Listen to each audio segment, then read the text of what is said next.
কি কি কাজ করলে রোজা ভেঙে যায়, আজকে আমরা এটা জানবো। কি কাজ করলে রোজা ভেঙে যায় এ নিয়ে আমাদের অনেক জল্পনা কল্পনা, অনেক প্রশ্ন। এক্ষেত্রে আমরা প্রথমেই সিয়ামের সংজ্ঞা উল্লেখ করতে চাই যে সিয়াম কাকে বলে। সিয়াম বা আসওম, এটা সংজ্ঞা হচ্ছে আসওমু হুয়াল ইমসাক আনিল আখলি ওয়া শুরবি ওয়াল জিমাই মিন তুলুইল ফাজরি ইলা গুরুবিশ শামসি মা'আন নিয়্যাহ। অর্থাৎ খাওয়া অথবা কোনো কিছু পান করা কিংবা স্ত্রী সম্ভোগ করা, এই তিনটা কাজ থেকে বিরত থাকা। কখন থেকে? তুলুউল ফাজর ইলা গুরুবিশ শামস, ফজর থেকে শুরু করে সানসেট পর্যন্ত। এই লং পিরিয়ড অফ টাইমে কোনো ধরনের পানাহার করা যাবে না, স্ত্রীর সাথে ইন্টিমেসিতে যাওয়া যাবে না। নিয়ত সহকারে এই যে আপনি রিচুয়ালসটা পালন করলেন, এই যে বিধানটা আপনি পালন করলেন, এটার নাম হচ্ছে সওম। তো সওম বা সিয়ামের এই সংজ্ঞা থেকেই, এই ডেফিনেশন থেকেই কিন্তু আমরা বুঝতে পারছি যে আমরা যদি কেউ খাই তাহলে রোজা ভেঙে যাবে, পান করলে রোজা ভেঙে যাবে, স্ত্রী সম্ভোগ করলে রোজা ভেঙে যাবে। এবং সম্মানিত দিনী ভাই এবং বোনেরা, এই তিনটি মানদণ্ডের কাছাকাছি যে জিনিসগুলো আছে এগুলোর কারণে রোজা ভেঙে যাবে। সরাসরি খাওয়া কিংবা ইনডাইরেক্টলি খাওয়া, এতে রোজা ভেঙে যাবে।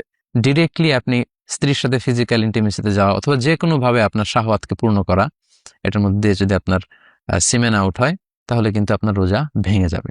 তাহলে এই সংজ্ঞার আলোকে আসুন আমরা জেনে নিই যে কি কি কাজ করলে আমাদের রোজা ভঙ্গ হয়ে যাবে। এক নম্বর হচ্ছে আমি আর ম্যাগি, স্বাদ ও ভালোবাসার দারুণ জুটি। From Nestle. ইচ্ছাকৃত যদি কেউ খেয়ে ফেলে রমাদান, ইচ্ছাকৃত খাবার খেলে রোজা ভেঙে যায়। দুই নম্বর হচ্ছে ড্রিঙ্কিং ইন্টেনশনালি, ইচ্ছাকৃত যদি কেউ ড্রিঙ্কস করে, পান করে, কোনো শরবত খেয়ে ফেলে, পানি খেয়ে ফেলে, জুস খেয়ে ফেলে, রোজা ভেঙে যাবে। তিন নম্বর হচ্ছে যদি ফিজিক্যাল ইন্টারকোর্স করে দিনের বেলায়, হাজব্যান্ড ওয়াইফ যদি ফিজিক্যাল ইন্টারকোর্স করে তাহলে তাদের রোজা ভেঙে যাবে। এবং এই ইচ্ছাকৃত খাওয়া, পান করা এবং ফিজিক্যাল ইন্টারকোর্স করা এটা খুব ভয়ঙ্কর। এই কারণে আপনার যে রোজাটা ভাঙলো এটা শুধু কাজা করলেই হবে না, কাফফারাও করতে হবে। এবং কাফফার একটা রোজার কাজা হচ্ছে একটি রোজা রাখা, আর একটি রোজার কাফফারা হচ্ছে 60টি রোজা রাখা। 60, আই রিপিট, 60টি রোজা রাখা এবং মোতাত্তালিয়ান, ধারাবাহিকভাবে, মাঝখানে কোনো গ্যাপ দেওয়া যাবে না। তো এটা খুবই বড় একটা থ্রেট শরিয়ার পক্ষ থেকে এবং বড় একটা ওয়ার্নিং যারা রমাদানের রোজাকে ভঙ্গ করে। এটা পানাহারের কারণে হোক, স্ত্রী সম্ভোগের কারণে হোক, হাজব্যান্ড ওয়াইফের ফিজিক্যাল ইন্টিমেসির কারণে হোক, এতে যদি রোজা ভঙ্গ হয় শুধু কাজা করলেই হবে না, আপনাকে কাফফারাও দিতে হবে। এবং হানাফি এবং মালিকি মাযহাবে এই কাফফারা ওয়াজিব হয় দুটি কারণে, পানাহার এবং স্ত্রী সম্ভোগ। অর্থাৎ আপনি যদি দিনের বেলা ইচ্ছা করে খেয়ে ফেলেন কিংবা ফিজিক্যাল ইন্টিমেসিতে যান স্ত্রীর সাথে, তাহলে আপনার কাজাও লাগবে, কাফফারাও লাগবে। কিন্তু শাফি এবং হাম্বলি মাযহাবে শুধু স্ত্রী সম্ভোগটাকেই কাফফারা ওয়াজিব হওয়ার কারণ হিসেবে উল্লেখ করা হয়েছে। তো আমাদের বাংলাদেশে যেহেতু বেশিরভাগ লোকজনই হচ্ছে বা 90%, মোর দেন 90% হানাফি মাযহাবকে আমরা অনুসরণ করি, তো সেক্ষেত্রে আমরা এটাই সাজেস্ট করব যে যদি আপনি খেয়ে ফেলেন রমজানে ইচ্ছাকৃত, যদি আপনি মানে খাবার খাওয়ার মধ্য দিয়ে রোজা ভাঙেন কিংবা ফিজিক্যাল ইন্টিমেসির কারণে রোজা ভাঙেন, তাহলে আপনাকে কাজাও করতে হবে, আপনাকে কাফফারাও করতে হবে। সেটা খুবই ভয়ঙ্কর। একটি রোজার কাজা হচ্ছে একটি রোজা পরবর্তীতে রাখা এবং একটি রোজার কাফফারা হচ্ছে 60টি রোজা রাখা। কিন্তু এই 60টি রোজা রাখলেও রমাদানের একটি রোজার যে বারাকা বা মাহাত্ম্য সেটা কিন্তু হাসিল হবে না। So be aware of that. এ ব্যাপারে কিন্তু আমাদেরকে সাবধানে থাকতে হবে, কোনোভাবেই আমরা এই পাপ কাজের সাথে যেন জড়িয়ে না যাই। 4 নম্বর হচ্ছে ভমিটিং ইন্টেনশনালি, ইচ্ছা করে যদি কেউ বমি করে তাহলে তার রোজা ভেঙে যাবে। এর দলিল হচ্ছে সুনানে তিরমিজির হাদিস, হাদিসটি সহিহ। আল্লাহর হাবিব সাল্লাল্লাহু আলাইহি ওয়াসাল্লাম বলছেন, মান যারাআহুল কাইউ আই গালাবাহু ফালাইসা আলাইহি কাদা। কারো যদি বমি চলে আসে, মানে বমি তার উপর বিজয় লাভ করে, অর্থাৎ বমি চলে আসলো হুট করে অসুস্থতার কারণে বা খারাপ লাগছে, বমি চলে আসলো, তাহলে কিন্তু তার কাজা করা লাগবে না, রোজা ভাঙবে না। কিন্তু ওমান ইস্তাকা আমাদান, ইচ্ছা করে যদি কেউ বমি আনতে চায় এবং বমি করে ফেলে, ফালইয়াকদি, তার রোজা ভেঙে যাবে এবং সেজন্য এই রোজাটি কাজা করে। তাহলে 4 নম্বরে জানলাম ইচ্ছাকৃত বমি করলে রোজা ভেঙে যায়। 5 নম্বর হচ্ছে মাস্টারবেশন, যেটাকে আরবিতে বলে আল ইস্তিমনা, বাংলায় বলা হয় হস্তমৈথুন। এই কাজ যদি কেউ করে, অর্থাৎ ইচ্ছাকৃতভাবে যদি বীর্যপাত করে, তাহলে সে কারণে কিন্তু আপনার রোজাটি ভেঙে যাবে। সো যুবক ভাইরা, যুবক যুবতীরা খুবই সাবধান, এটা একটা বড় ধরনের পাপ, কবিরা গুনাহ মিনাল কাবায়ের, এবং রমাদানে যদি কেউ এই কাজ করে তার রোজা কিন্তু ভেঙে যাবে।